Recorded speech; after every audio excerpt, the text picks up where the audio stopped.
Tadi ini yang Irwan sampaikan terkait dengan pendekatan proses ya, secara definisi disebutkan proses itu adalah aktivitas yang menggunakan sumber daya dan dikelola dengan tujuan untuk dapat mentransformasikan suatu input menjadi output. Jadi input di sini dan output di sini, di tengah-tengahnya adalah proses-proses yang kita lakukan. Jadi kalau misalkan di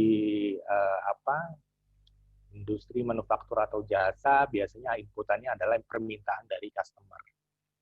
Jadi permintaan dari customer ini ya kita nanti akan proses di tengah-tengah sini, kita transformasikan menjadi output yang diinginkan oleh customer-customernya kita.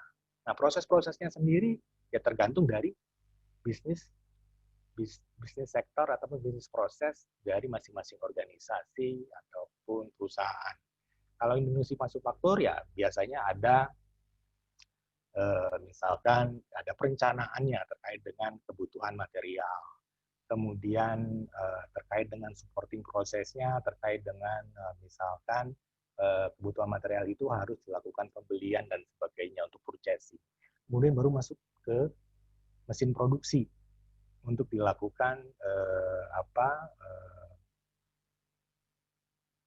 dilakukan pembuatan ataupun produksi dari output yang nanti diharapkan ataupun diberikan kepada customer. Ya, kemudian juga misalkan juga ada proses pemeriksaan ataupun kesesuaian agar tidak ada cacat ataupun agar memastikan outputnya bisa sesuai dengan permintaan dari customer. Jadi seperti itu definisi proses ya. Jadi aktivitas yang menggunakan sumber daya dan dikelola dengan tujuan untuk dapat mentransformasikan suatu input menjadi output.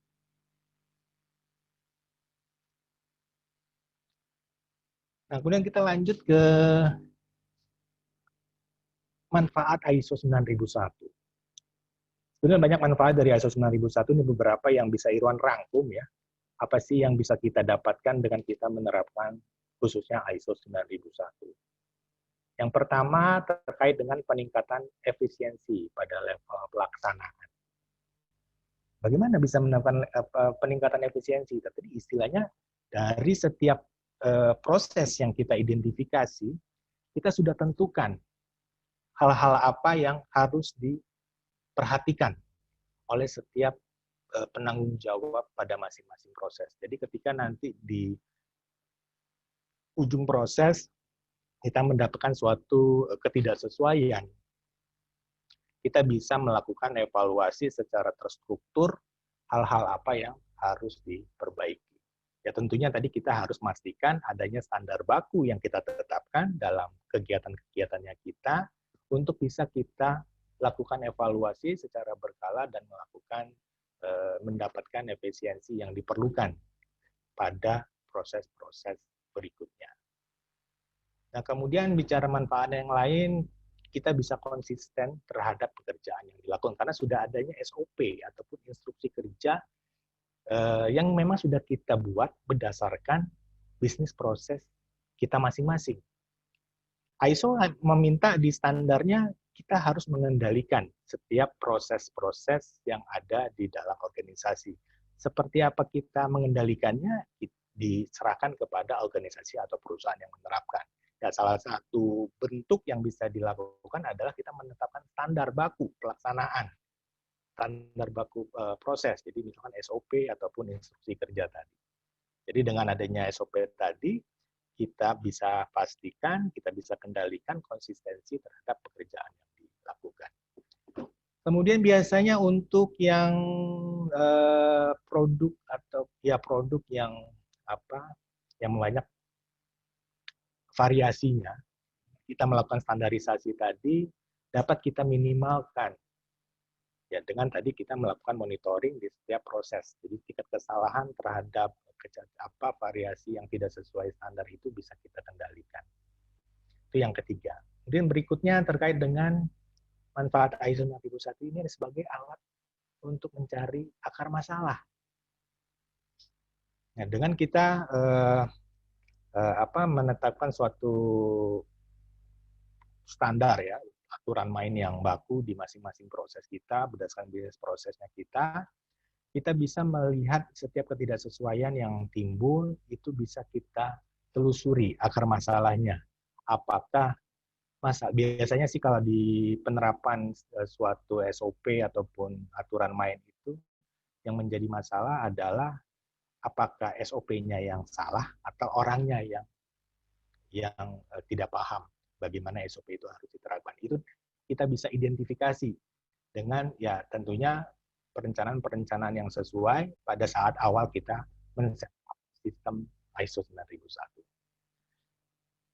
Dan yang lainnya terkait manfaat itu ada pekerjaan ulang atau waste-nya itu bisa kita minimalkan, kita tingkatkan produktivitas, tadi bicara kinerja yang bisa kita tingkatkan secara terus-menerus, kemudian juga setiap output yang dihasilkan di masing-masing proses bisa kita review secara berkala dan kita lihat target-target yang kita tetapkan di awal perencanaan itu bisa kita capai. Tentunya seperti itu. Kemudian juga selain hal-hal yang tadi disampaikan, kepercayaan konsumen itu akan meningkat dan terjaga dengan baik. Karena apa ya? Tadi bicaranya tadi prinsip kita harus fokus kepada pelanggan, di mana untuk mengendalikan harapan-harapan pelanggan itu di klausul ISO 9001 ya kita diharuskan untuk mengidentifikasi dan memonitor serta mengevaluasi dari setiap catatan yang kita dapatkan dari customer-customernya kita. Ya salah ya contohnya ya kita bisa lakukan untuk menjaga persepsi pelanggan tadi ya kita minta mereka melakukan penilaian terhadap layanan ataupun produk-produk yang mereka terima dari kita. Dari sana masukan-masukan tadi menjadi dasar kita untuk melakukan perbaikan. Kemudian 9001 sendiri ya secara segmentasi secara pada itu meningkatkan posisi organisasi atau perusahaan dalam persaingan pasar, karena salah satu yang kita bisa dapatkan untuk ketika kita sudah menerapkan ISO 9001, kita lakukan penilaian oleh lembaga sertifikasi, dan lembaga sertifikasi yang kredibel tersebut akan mengeluarkan sertifikat kepada kita sebagai organisasi atau perusahaan yang bisa kita tunjukkan kepada calon-calon customer-nya kita bahwa kita merupakan organisasi atau perusahaan yang telah memenuhi kriteria dari ISO 9001, di mana kita kita sudah atur bagaimana kita melakukan proses, bagaimana kita mencari perbaikan dan melakukan peningkatan secara terus-menerus.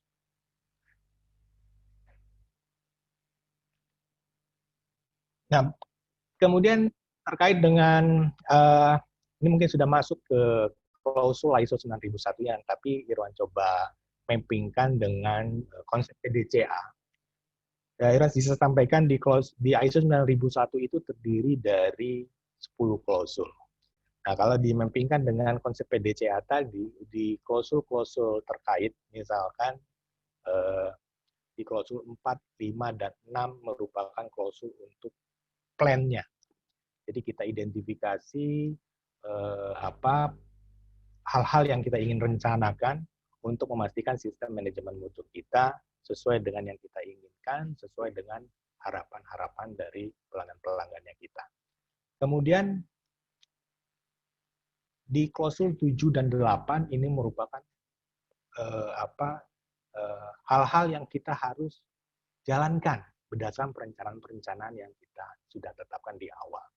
Kemudian hasil dari pelaksanaan itu kita evaluasi secara terus-menerus untuk kita bisa tingkatkan di improvement di klausul yang 10 kita cari apa akar masalah yang harus kita tetapkan dalam tindakan perbaikan untuk menjadi masukan di setiap perencanaan-perencanaan kita berikutnya. Dan artinya konsep PDCA dan pelaksanaan terus-menerus ini harus kita lakukan selama sistem ini kita terapkan di dalam perusahaan ataupun organisasi. Nah, masukan yang dijadikan input dan output di sini di sistem ISO 9001, inputannya itu adalah ruang lingkup yang kita tetapkan dalam organisasi atau perusahaan, kemudian persyaratan dari customer ataupun pelanggan-pelanggannya kita, serta kebutuhan-kebutuhan dan harapan ya dari pihak-pihak terkait yang memang masuk dalam ruang lingkup perusahaan atau organisasinya kita.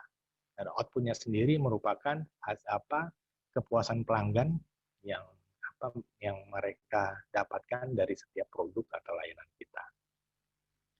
Jadi ini modelnya, jadi di klausul 4, 5, 6, 7, dan 8, serta sampai dengan 10, ini yang nanti kita harus jadikan patokan ya pada saat nanti penerapan. Ini kan bulat ini, jadi kita harus lakukan secara terus-menerus. Nah ini Irwan coba tunjukkan turunannya dari masing-masing klausul tadi, di mana secara urutan di dalam ISO 9001 itu ada 10 klausul, di mana klausul utamanya itu ada di dalam klausul 4 sampai dengan 10. Sedangkan klausul 1, 2, dan 3 lebih kepada informasi pendahuluan yang disampaikan yang ada di dalam standar ISO 9001. Jadi yang kita harus perhatikan itu ada di klausul 4 sampai dengan klausul 10 terkait dengan konsep PDCA tadi, yang 4, 5, 6, 7 tadi merupakan klausul yang istilahnya klausul untuk perencanaan yang kita harus lakukan. Nah, nanti kita dalam menerapkan di masing-masing bisnis proses, kita harus pastikan kesesuaiannya. Karena antara satu perusahaan dengan perusahaan lain, ya tentunya ruang lingkupnya akan berbeda. Jadi tergantung dengan jenis perusahaannya, tergantung dengan bisnis prosesnya. Di klausul 4 ada 4 turunannya, klausul 5 sampai 5.3, klausul 6 seperti itu, dan seterusnya. Jadi yang kita harus perhatikan adalah apa yang diminta oleh standar ini agar bisa dipenuhi dan dipastikan diimplementasikan di organisasi kita atau perusahaannya kita. Karena kaitannya nanti apabila implementasi ini kita lanjut dengan proses sertifikasi, auditor badan sertifikasi akan melihat kesesuaian penerapan dari setiap permintaan ISO 9001 di masing-masing klausulnya. Jadi ya tadi bicaranya prinsip manajemen mutu berdasarkan bukti objektif. Apa buktinya? Misalkan klausul 4 sudah dipenuhi, apa buktinya klausul 5 sudah dipenuhi. Jadi harus ada istilahnya bukti objektif, catatan tertulis, ataupun bukti-bukti pelaksanaan dari setiap klausul yang dipersyaratkan oleh ISO 9001. Jadi ada 10 klausul ya Bapak Ibu, dan istilahnya di sini ada high level structure karena terdiri dari 10 klausul, dan ketika kita nanti ke depannya ingin menerapkan standar sistem manajemen lain dan ingin kita integrasikan, struktur klausulnya sudah sama untuk saat ini. Jadi semua misalkan nanti ISO 9001 ini kita gabungkan dengan ISO 14001 ataupun standar manajemen lainnya, untuk klausul-klausul yang kriterianya sama, itu bisa kita jadikan satu. Jadi seperti itu maksud dari high level structure.